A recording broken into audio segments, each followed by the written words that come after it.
Thank you, everybody, for joining the Bassfug podcast. Today, we have a very special guest from Cologne, Germany. I hope I'm getting that right. Reba, a.k.a. Swan Meat. Hello? Yeah, I'm here. Yeah, I was just listening to you. Yeah. Welcome to the program. How are you? I'm doing okay. I'm just sitting in my extremely stuffy apartment and chilling and drinking a coffee, even though it's 7 p.m. Uh-oh. So yeah, I'm feeling pretty good. Yeah, you're going to be up all night. How are you handling your quarantine so far? Are you producing more music, or are you kind of bummed out, or just playing Animal Crossing, or what's your process like right now? Well, actually, I'm one of the 10 people left on Earth who hasn't played Animal Crossing. So I haven't been doing that. Actually, in Germany, where I am, particularly in Cologne, things are kind of starting to open up again. So there's a semblance of normalcy in the air outside with this kind of eerie, pestilent undercurrent. So I'm kind of struggling to come to terms with that right now, because I know that the coronavirus is still very much a problem. But at the same time, as soon as Germany said, okay, you got small businesses and stuff can open up again, everyone just kind of flew out of their house in droves. So it's weird after weeks of just seeing completely empty streets in my neighborhood, going outside and seeing everything. It's like a simulacra of normalcy, not real normalcy. Yeah. So I'm kind of struggling to come to terms with that on a broader scale. And personally, I don't know. It's been kind of weird. So when quarantine first started, I thought, I lost my job. So I also was working as a teacher outside of the Swan Meat project, obviously. And I lost that job. So I thought, okay, I'm really going to throw myself into producing and throw myself into making tracks. And I was like, I'm going to release a new track every week. And it's going to be amazing. And then at the end of quarantine, I'm going to compile it all into one big compilation and release it. And I was working like a madman for maybe, March through April. And then in the middle of April, something just wave of sadness hit me. And I found it to be really, really difficult to work. And because I started looking at my schedule and realizing, oh my God, I have nothing on the horizon. I don't see myself playing in the foreseeable future. I don't know what's going to happen. So then making music became very, very sad for me, as I started thinking, oh, well, what is this for? And I really got into a funk where I would open Ableton and I would look at it and I would think, I forgot how to use this. Oh my gosh. But in the past couple of weeks and past couple of days in particular, I've been forcing myself to work and finally started working on a project that I feel pretty happy with. So, ups and downs, ups and downs. It's interesting that you said that you were speaking about the unknowns, and then in particular, you said, what is this for? I interviewed someone a week ago, and they had the exact same sort of crisis where quarantine kind of got them bummed out. And then they actually said, what is this for? Why am I making music? This is so dumb, blah, blah, blah. And then they sort of had to fight to get out of that funk. What did you do to what inspired you to sort of, I guess, be fuck it, I'm going to keep making music?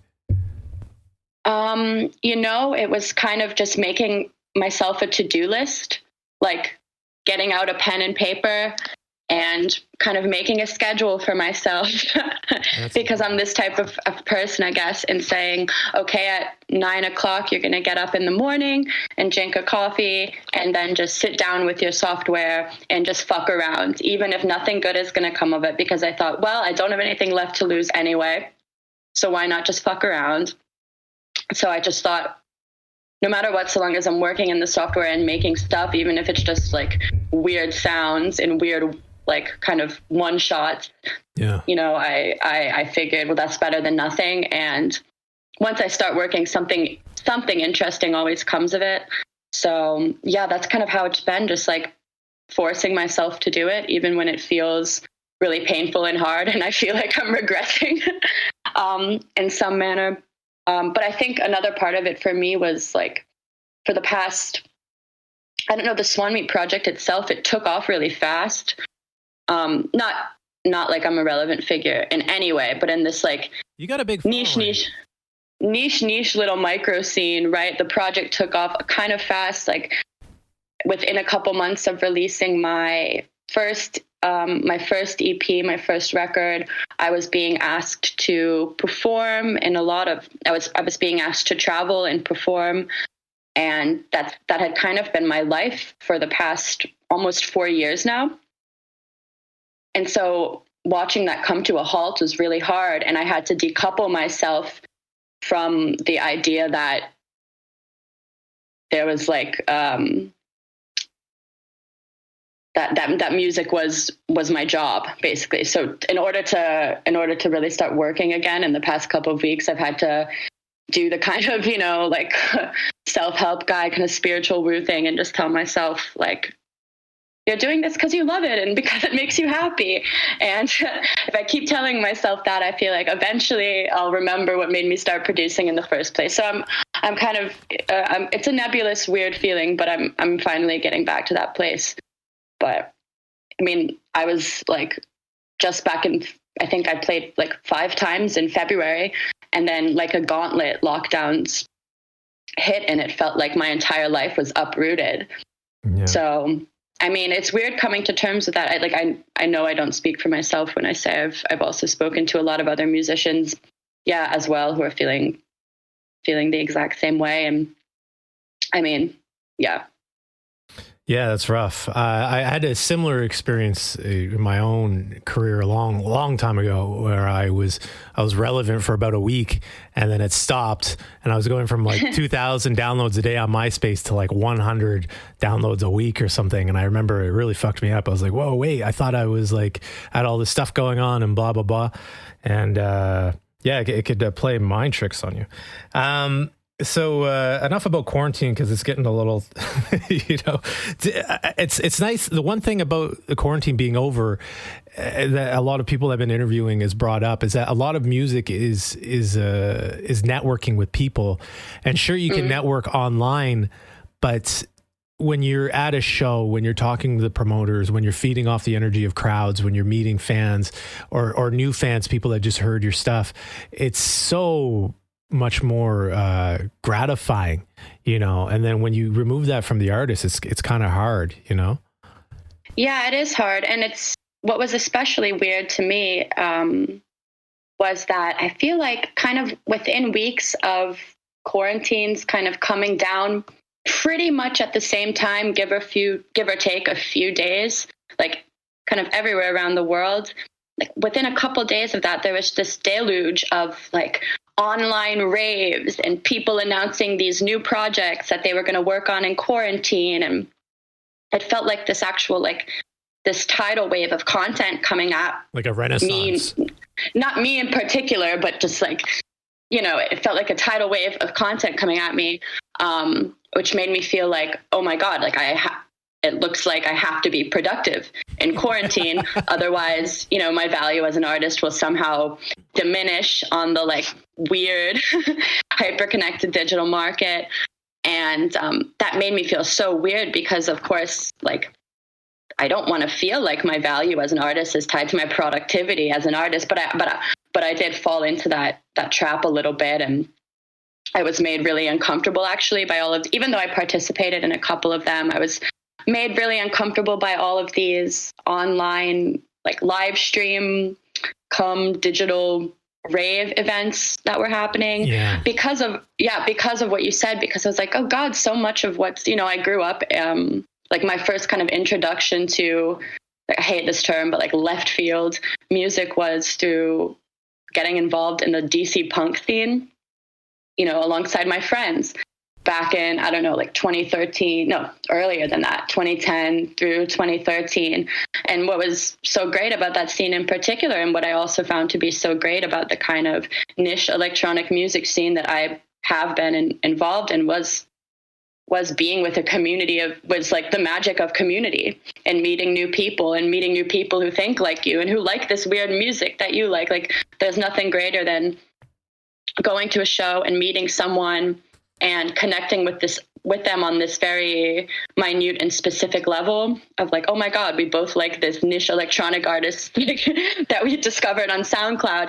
It's the most amazing feeling. And I felt so like, I don't know, there was something really strange about I felt like it was almost a capitulation to this idea of the new atomized normal, like this excitement around online raves.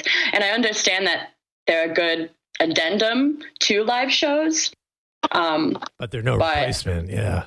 Yeah, they're no replacement. I felt like, there were a lot of articles and kind of think pieces coming out acting like they could be. Yeah. And like there was some sort of revolutionary potential in them, but like you're not I don't know. I didn't. You're not going to want to take that bait. Sorry, you're not going to want to see Bad Brains do backflips on Twitch. You're actually going to want to see them live in DC. No, yeah, it's completely boring. It's 100% not the same. Like, I wouldn't even enjoy some. I know for a fact that like a large percent of the reason why I love certain bands is because of their live shows. Like you mentioned Bad Brains, which made me think of like going to see Ceremony at this venue in DC called St. Stephen's, and just the band Ceremony is not a great punk band, right? Like they're kind of paint by numbers, hardcore. But I went to see Ceremony just like countless times when I was a teenager because the live show was so energetic and so crazy, and there'd be like all the corny guys in the pit, and that was part of the music. So yeah, I don't know. There's absolutely no way a sort of live stream could ever replicate that. But yeah, I guess that's the thing now. Yeah, and it's. I feel like the internet has already sort of ruined live shows to an extent. Like before you go to live shows because nothing existed. You had 56K. You couldn't stream anything online. Your internet wasn't fast enough. So if you wanted to do something with your buddies, you would go see a local show or something, right? But now it's like you're competing with so much attention because we're just living in this society where just everything's on the smartphone, which is fine. It's not bad. But, you go to a show and there's like 100 people dicking around on their phone, right? And it's sort of not the same thing, right? Yeah, I remember, that reminds me of kind of a funny story. It was actually one of my most embarrassing moments as a performer, but it was also one of those moments in which I realized I would have to work twice as hard to surpass that digital divide that you kind of mentioned with being at a show and everyone's on their smartphone. One of the first shows I played at Swan Meat was also at this kind of, I forget what it was called, but it was a house show, kind of DIY punk venue outside of DC. And I remember I was the last person on the lineup, and I had never performed at Swan Meat before, and it was a live set. And I was incredibly nervous. And I remember right before I went on, I noticed that everyone was outside smoking cigarettes and looking at their phones. And I got so, I felt maybe this is like an okay boomer moment for me, but I remember feeling really upset. And so I got on the mic and I said, like, fuck this. I'm going to keep screaming into the mic until everyone comes inside. Oh, wow. I worked so hard for this. Everyone's going to come inside. And eventually people came inside. But I think at that point it was to witness my sort of like the spectacle on display rather than the actual music. Yeah, I mean, I don't know. Yeah, I don't want to be a boomer about it, like these Zoomers on their phones, but it is a problem. And even in the smoking section, that's where you go to talk to other people, right? Like people don't start smoking because it feels great. You start smoking so you can hang out with other smokers, right? That's like how that's used to work. I mean, I started smoking because of like social anxiety. Yeah, you go at shows because I knew I wanted to talk to other people, but I didn't know how. So I'd be like, "Oh, light a cigarette," or I'll ask someone to bum a cigarette, and there you go. It's the conversation starter. Yeah, so if you're on your phone playing Clash of Clans or whatever the hell people do on their phones, right? I have my whole life is an okay boomer moment. I'm struggling to integrate myself into this society. Let's talk about the move from DC to Germany. Why? Because it sounds like you had a really good time in DC. Why did you leave to go to Germany? Are you getting more shows, more opportunities for shows, or? Yeah, it's like the reasons are multifold, multivariate. Of course, the DC scene, if it could even be called a scene, because we always like the curse of nostalgia. We're always haunted, the curse of nostalgia, right? We're always haunted by the past. And I tend to see my time in DC with like fairly rose tinted glasses. But if I step back and look at it, objectively, I can say that it was pretty, it was pretty much maybe like me and 20 of my friends or acquaintances going to the same shows, like sometimes even in, like suburban kids' parents' basements, right? Like it wasn't this sort of like beautiful, it wasn't like Discord, Fugazi and Mind the Thread and Rites of Spring, like, and what was it, Revolution Summer, like levels of scene consciousness, right? But it was a good time. So after everyone graduated from high school, of course, and everyone went off to work or to find a job or to go to school. The scene obviously dissolved, and of course, DC has been hyper gentrified in the meantime. So it's at this point, it's just hard to form a new scene there because there aren't any venues to play at. Yeah. So, the reason I left DC originally was to go to college. So I went to college and I studied English. And it was during college that I began producing in Ableton. Well, actually, I started off in FL, where I was making these just like kind of wretched, super pretentious sound collages. And then I wanted to make real music. I wanted to make techno. So I started using Ableton in college. But yeah, that's why I left DC. And then I released my first EP eventually. And after that, I started getting asked to play shows. And someone asked me if I wanted to come play in Berlin, of course. So I went to Berlin and I played, and I, of course, like had the cliche, this is heaven, this is the greatest night of my life experience playing there. So after that, I felt like, well, and after that show, I ended up touring for a little bit. And after that experience, I felt like, I want to do whatever I can to make this my life. So that was one of the reasons I left the United States. And then the other reason was my boyfriend, who's German and who lives in Cologne and is also a music producer. And we started talking online and collaborating remotely. And eventually our relationship moved from friendship into being something more serious. So that combined with all the opportunities that I was given in Europe, I made the decision to move. And I don't regret it for 1 minute. Cool. That's interesting. The because it's hard to move to another country, it doesn't seem like an easy task. There's tons of paperwork and red tape and all that crap, Yeah, it's it's a nightmare, especially, it's not a nightmare. It's not it's not a nightmare. It's just, it's boring. It's tiresome, especially when you move to Germany, because there is so much paperwork and so much bureaucracy you have to sort of overcome. But I was very lucky to have a really supportive community here who helped me out a lot. And I also just knew I was determined to be here. So I stuck it out, and I made it through like a visa rejection and then countless hours at the foreigner's office here, and yada, yada, yada, right? My story, my journey. But this is the podcast to talk about, I guess. I have two super generic questions that are on the same level. So I guess one of those questions is, okay, you're going to hate me for asking this because this is the most generic question ever, but your name fascinates me because I know the Queen allegedly is the only person who's allowed to eat swan, I guess, in the United Kingdom. Is swan meat a reference to the Queen eating swans, or is it something else? Or so I actually didn't know about this thing with the Queen of England being the only person who's allowed to eat swan meat until I played in London, and someone came up to me and they said, your name is really edgy.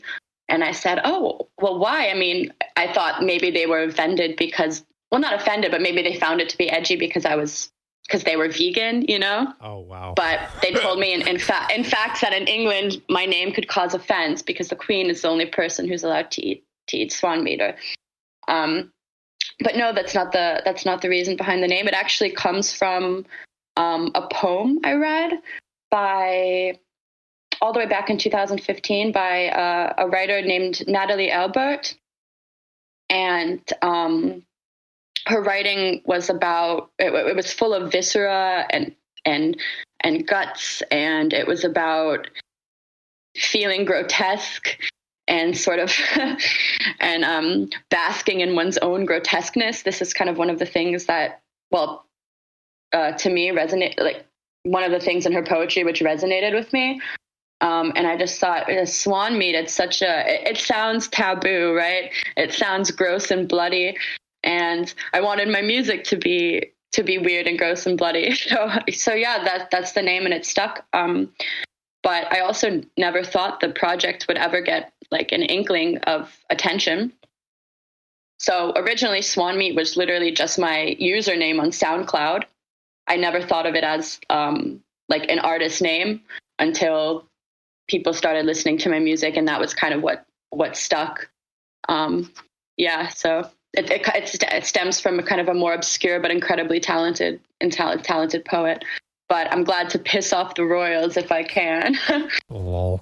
That's awesome. Okay, so here's the second generic question, but this is the question I ask everybody. I always want to get a history of the artist that I'm talking to so that I could help show the world that you could start anywhere on making music.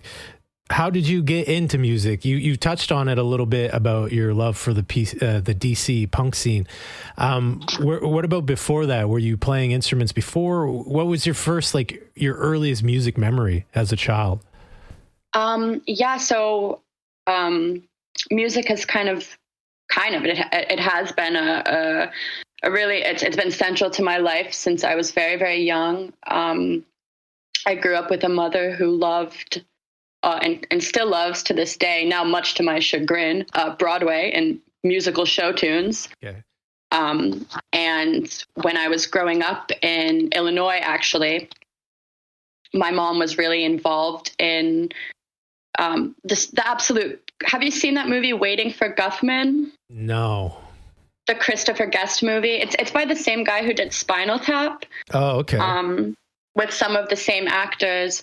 And Waiting for Guffman is basically Spinal Tap, but applied to this group of community theater players in the Midwest. And they take themselves really, really seriously, but actually they're kind of mediocre, D-tier actors, D-tier singers, but they throw everything they've got into staging local productions of Broadway musicals. Okay. And it's a hilarious Sounds movie, good. but I kind of lived that life actually as a little kid. My mom, in fact, was an outlier in that she was very, very talented. So she always got the leading role in every community theater production. And so she would drag me along with her, and I'd always have a bit part in the play. I'd be the little kid who runs on stage to hand someone a basket of apples in Oliver Twist or something. So that was when I first those were kind of my first experiences being around music. And now, although I can't listen to like Broadway show tunes without like, retreating into myself and just cringing with every fiber of my being, except for Les Miserables, which I still like. I think that the kind of like flair for the dramatic in my music, maybe one of the reasons why I love big string arrangements and I love big taiko drums, is because the first musical culture I was really immersed in was this like Stephen Sondheim, total Broadway for bravado scene. So yeah, I guess these are my first experiences with music. And then I played the violin from age 7 until I was a teenager, at which point I said, fuck you, mom and dad. I want to be punk and play the guitar. So I got a guitar for my 16th birthday and threw myself into the guitar, mostly because by that point I had fallen in love with, at like age 14, I became obsessed with Led Zeppelin. As most 14-year-olds do, yeah. As most 14-year-olds do, right? As most edgy 14-year-olds, well, not even edgy, yeah, I don't know. As most lonely 14-year-olds do, I became really obsessed with Led Zeppelin. And because my mom had a greatest hits CD of theirs, and I thought it looked cool. And I listened to it and I was like, wow, this is loud. I like it. And so I got really into them so when I was a teenager, I wanted to learn every Led Zeppelin riff on the guitar, which I subsequently did. And I haven't practiced my guitar in ages, to be honest. And to this day, some of the only things I can play from memory are like the riff to Black Dog by Led Zeppelin. Okay. So I'm really fun at parties. And then actually listening to kind of like dad rock, I was into Led Zeppelin and Rush and Black Sabbath and The Who and all this stuff as a teenager. And from there, I kind of got deeper and deeper and deeper into guitar-based music. So like from learning about, Black Sabbath, I got into the bands they inspired, and I got into metal, and then I got into punk. And like in my late teens, I started getting really into no wave, and I wanted to know everything there was to possibly know about no wave. So, like James Chance and the Contortions, Teenage Jesus and the Jerks, DNA, and Suicide. Alan Vega is one of my absolute heroes to this day. Once this history of punk music kind of possessed me, I just wanted to go deeper and deeper and deeper. And I ended up writing my own music on the guitar. And then I went to university, and I couldn't really I couldn't practice my guitar because I was living in a dorm room. I was living with housemates. Oh. And it became really difficult to write music. And I had a friend who at the time was a music producer, and she was always working in Ableton, and I had never I had never engaged with like a DAW before in my life. I had no idea what it was, maybe when I was like 19 years old. And I saw my friend producing in it, and she was producing this kind of like pretty dreamy pop. And the thing that fascinated me about Ableton was how colorful her skin was. Like her skin in the DAW that she had, and like seeing all the different tracks have different colors. And I thought, well, this looks pretty. And after that, I knew that I wanted to learn how to write music in software. But from perusing forums and from talking to people, I was told at the time that FL was like the noob software, which is completely untrue because some of the best producers use FL to make everything. Yeah. But that was kind of the meme and the stereotype. So I thought, oh, well, I'm a noob. I should start by using FL. And I did. And I used FL for a little while, but I didn't like the UI. So I decided to download Ableton 9, and I did. And it was like from day one, all I did every day. I would skip class to to work in Ableton. I got really, really bad grades my last year of college, actually. A, because I was, probably cripplingly depressed, but also B, because I was possessed by Ableton and I wanted to learn absolutely everything I possibly could about the software. And it's been a torrid love affair ever since. You brought up the FL is for noobs thing, and that's very common on this podcast. We talk about this a lot, how people sort of clutch to these pearls, I guess, of DAW clout. And it's usually the people that do that. I don't know. I think it's for fun. I don't think it's malicious, but No, I don't think it is either. Yeah. It does more harm than good, because then you're going to end up, if you follow that slippery slope, everybody's going to be making music in C++ and fucking Max MSP and all these weird things, You're only legitimate if you make everything in Super Collider. Yeah, exactly. You code it from scratch. Yeah, exactly. So, and FL is really complicated too. It's not, you can't just start working on it and make a full song, it's hard. Oh, of course. And I mean, for me, I actually can't work in FL. I find it to be more difficult than working in Ableton. Yeah. Recently there was kind of like a COVID promotion that Reaper did. Oh yeah. The Reaper software. And I downloaded Reaper and I was using it and I was like, I hate this. I'm so used to Ableton now that it felt just hard for me to use it. And it was a challenge to try to learn this new DAW. What was the promotion, if you don't mind me asking? Yeah, so they were doing like a free, you could download the software for free until, I think, I haven't touched it in a couple weeks, but I think until July or maybe it was until June. Oh, wow. Because I was messing around with it in May.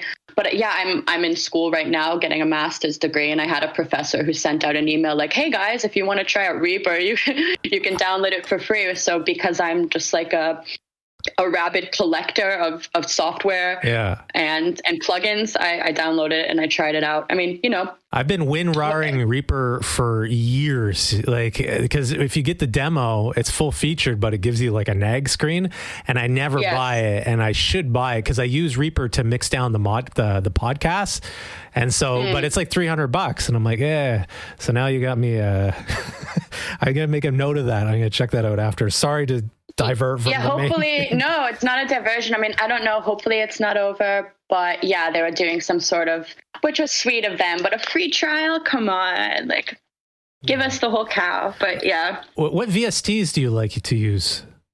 Oh my goodness, I mean, it really depends on what I'm working on and what I'm going for. If you're talking synths or if you're talking effects, even though I have tons of VSTs, I tend to concentrate on using the same sort of packages. So I use like Serum to make pretty much all my leads and all my basses now. Or I'm using the Ableton operator to make basses. I have tons of strings libraries, which I totally bought all of them.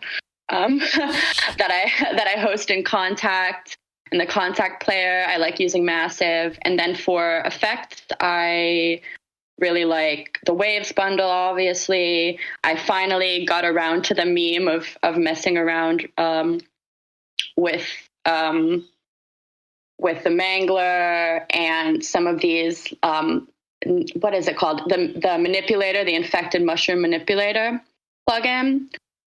Which you can hear on one of the last tracks I put out, which is called Swan's Lament.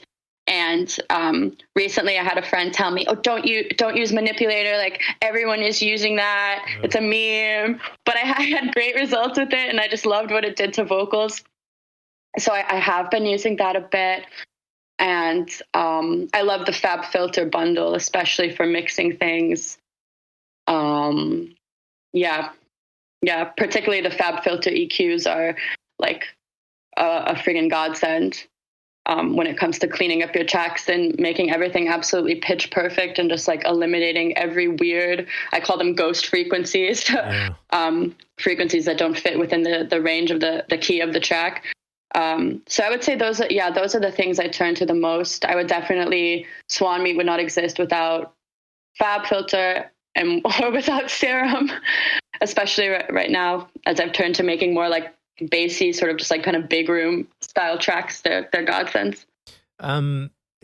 Just to touch on this a little bit, we were talking about this earlier. When you moved, you said you threw out a lot of your gear.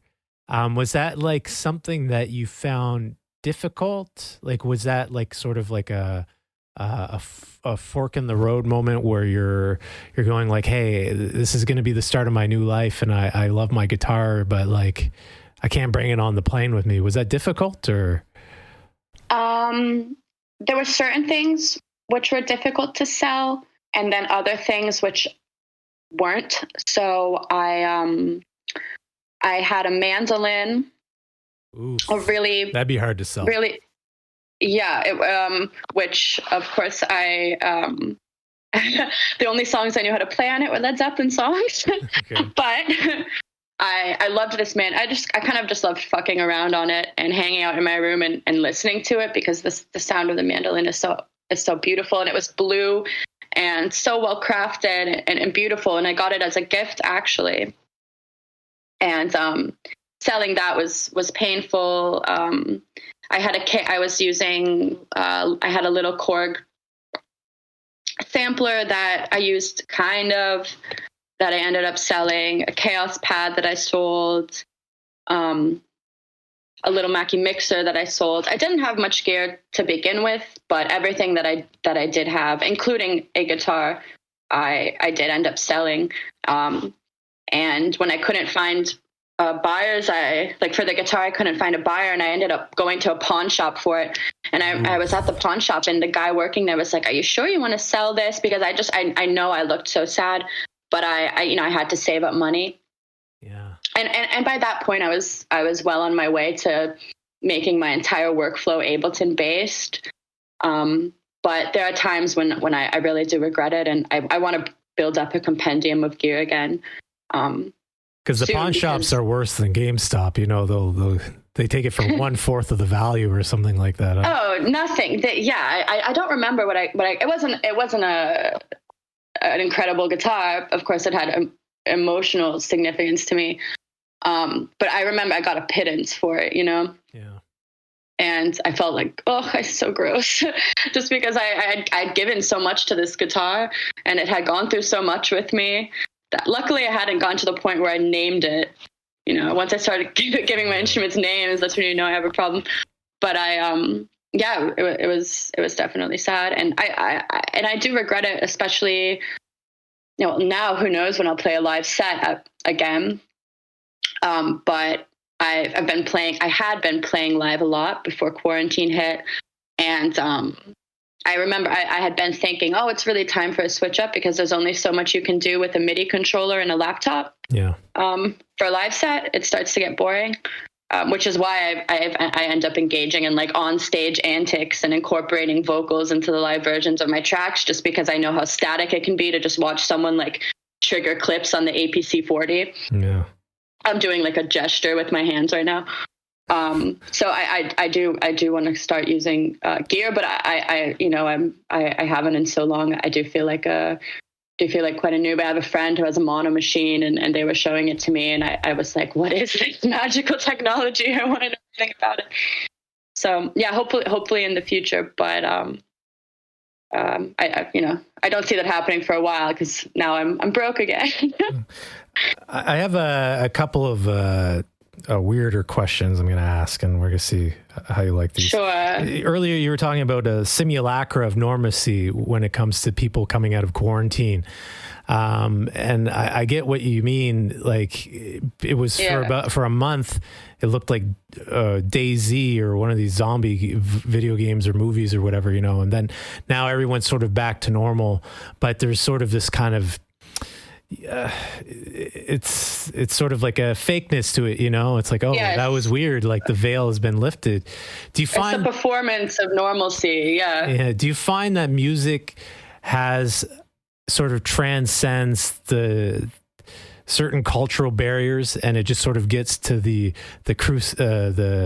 crucible of reality, I guess. Do you think that there's an important aspect to music that helps shape culture? Well, absolutely. I mean, to ask whether or not music shapes culture is to ask, like, is water wet? I mean, of course it does. But I think, particularly when we're talking about this specific moment, I can kind of only talk about myself, because I know that music has had a different resonance for everyone in this particular time. Like I've talked to people who they've told me that they literally can't listen to music right now. It makes them feel sad or weird because they've associated music with certain rituals of life. Like, oh, wow. I don't know, getting ready to go out and meet friends, or listening to music in your car or whatever, that now that they can't do it because they don't have anywhere to go, they feel sad listening to music. And I've had people for whom I've spoken to people for whom music has been, an incredible source of comfort in our new normal. So for me, I can only really speak for myself. But one thing I've noticed is how much, one thing that's been kind of a hobby horse of mine, and maybe this is a bit tangential, but I'm going to make an argument for music as a rock in the midst of chaos. One thing I've noticed is how no one actually really knows what COVID-19 is. I mean, we do know what it is to some extent. We know some of the more topical qualities of the virus, but we don't know exactly how it functions, exactly how it's transmitted, exactly what the symptoms are, because the symptoms seem to be so wide and multivariate. But in the news, we've seen so many dissenting stories about the virus that trick us into thinking we know a lot about it when we actually don't. Yeah. So, for example, at the beginning of the pandemic, maybe back in March, we were being told, don't wear masks.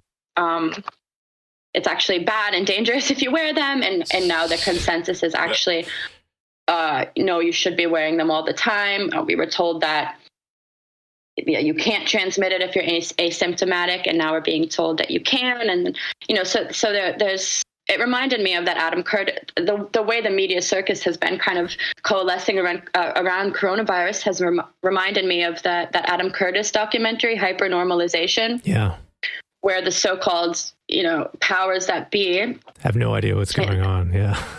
I mean, they put out all this like fake information into the world to trick you into thinking you're living in a world which you're not living in. You're living in a fake world. But for me, the desert of the real, right, has always been music. There's something about it which for me is so grounded in reality, because I look at music in a very technical way, and I look at it from, maybe it's because of a theoretical background, but I love to examine the particulars of it. And I love reading about, I've loved learning about, say, the Fourier transform, and which is a beautiful algorithm because it gives like an identity to every little byte of data in a track. It's beautiful. And so for me, music has always been something which is like a concrete and stable when the world feels absolutely fake, or concrete and real when the world feels absolutely fake. And so, yeah, in terms of being like an oasis in a time of crisis, music has certainly served that purpose. It's funny, at least for me. It's funny that you mentioned that, because it's a coincidence. In the Adam Curtis documentary, if I remember, it's been a long time since I watched it, A Century of Self. Everybody, if you're listening, you have to check out this. It's a 4-part series, I think he did on BBC. Anyways, he talks about this guy, not to get all heady on the music production podcast or whatever, but he talks about this guy called R.D. Laing, not to be confused with Artie Lang from Mad TV, but the Scottish psychologist who started the anti-psychiatry movement. Anyways, the point of the story was that he was particularly famous for one book called The Divided Self. That was on David Bowie's reading list, by the way, for those keeping track. And he said that we can only, it's sort of a existential thing where he's like, we only experience ourselves through the things we create, because it's impossible to experience yourself as yourself, right?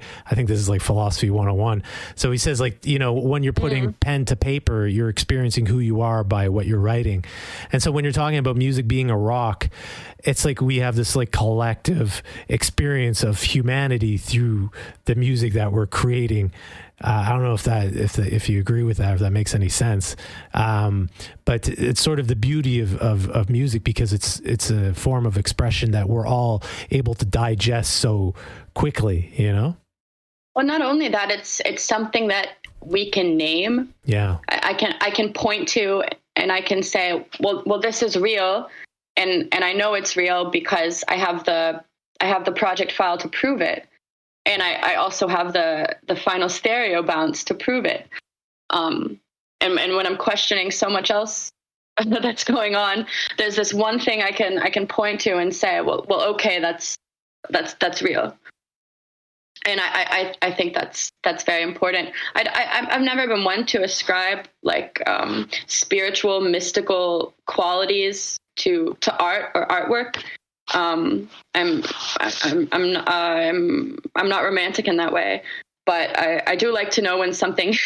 I do like to be able to name things, basically, and music is something that I can name, and so I find if not comfort, then just like stability in that. And I think that like you see it in front of you, you know, like you're at a DC punk show and you're at a Bad Brain show in 1985 or whatever.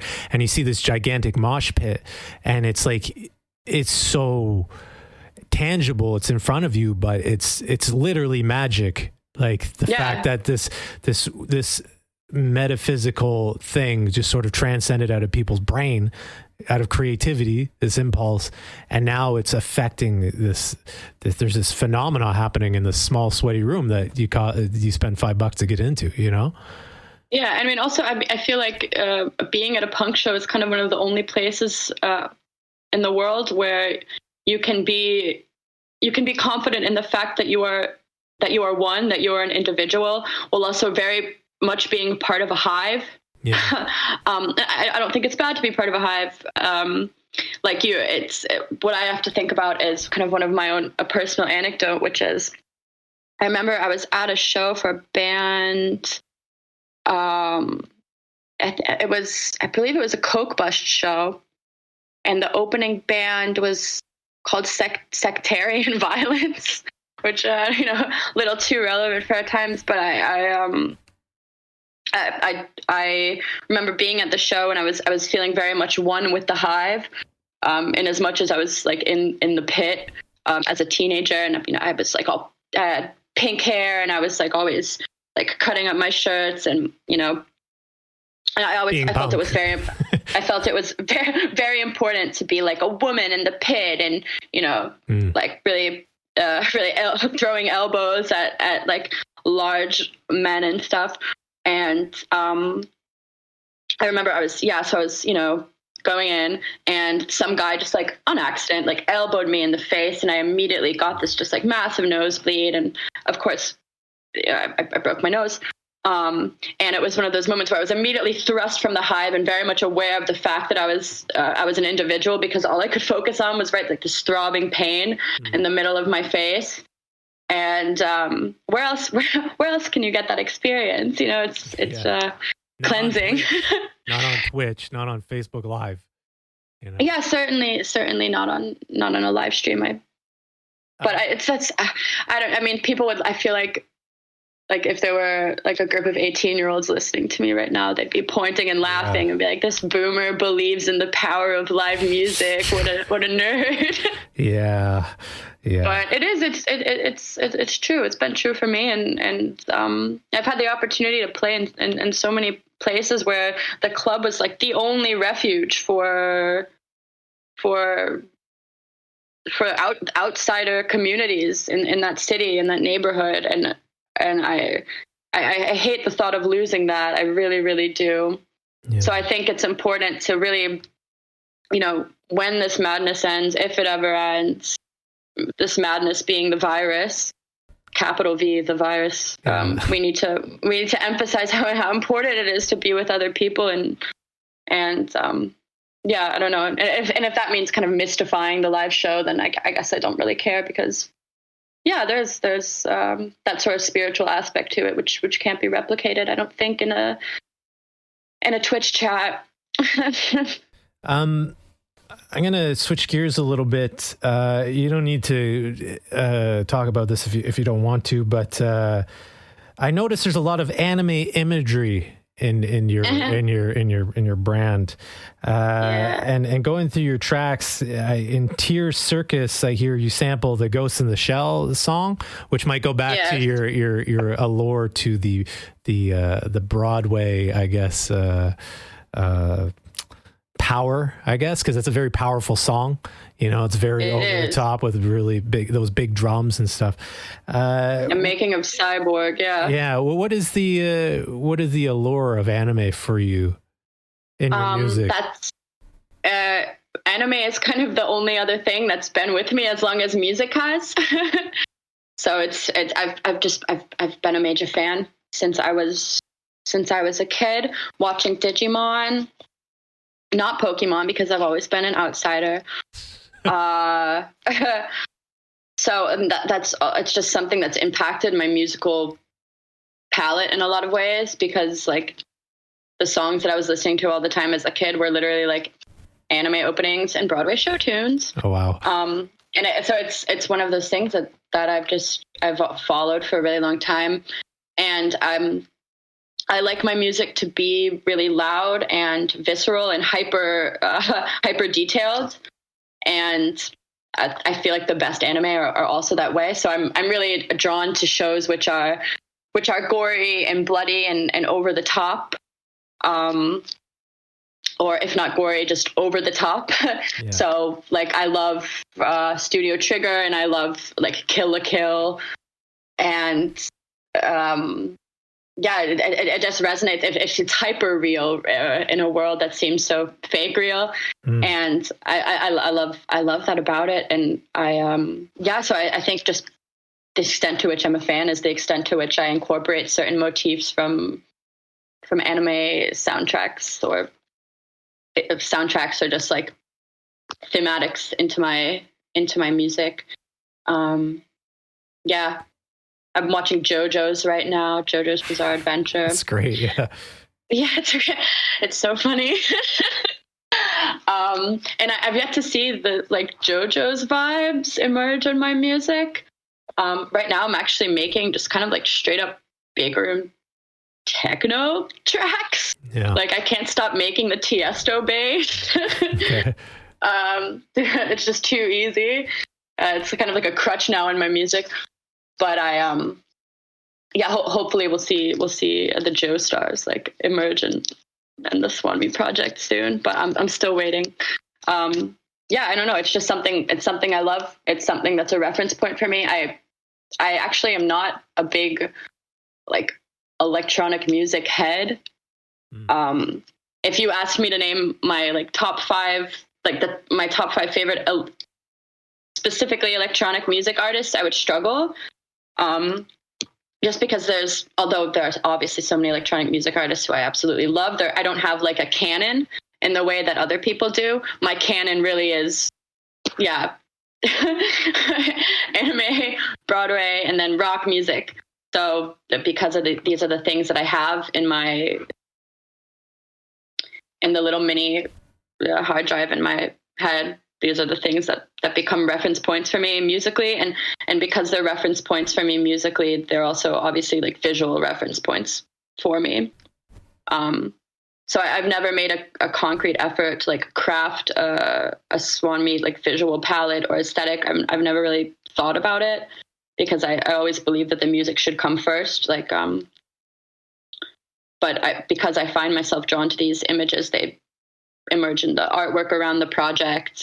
And like the extent to which I'm active on social media, I'm like posting stuff from anime that I like just because I think it's cool.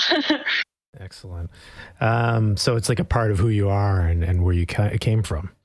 What 100%. Like my childhood best friend. I was always a really fucking socially awkward kid. Never knew. Even it's crazy.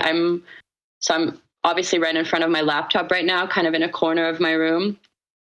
But I've always struggled to make conversation with people. I've always struggled to look people like directly in the eye when I talk to them. And even right now, I'm looking down at my keyboard instead of like up at Discord. Oh, wow. And my childhood best friend, she was also the same way. And the way we bonded was just like, yeah, okay. So I know I said that I was Digimon over Pokemon, but any day of the week, which I am.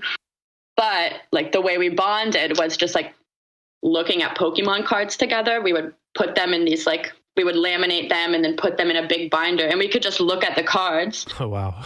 And how cute they were and how pretty they were and how cool they were. And we didn't have to really like look at each other or talk to each other. There was just like this like burst of color and energy between us, which was like these cards. And yeah, it's just something I like, something I really enjoy.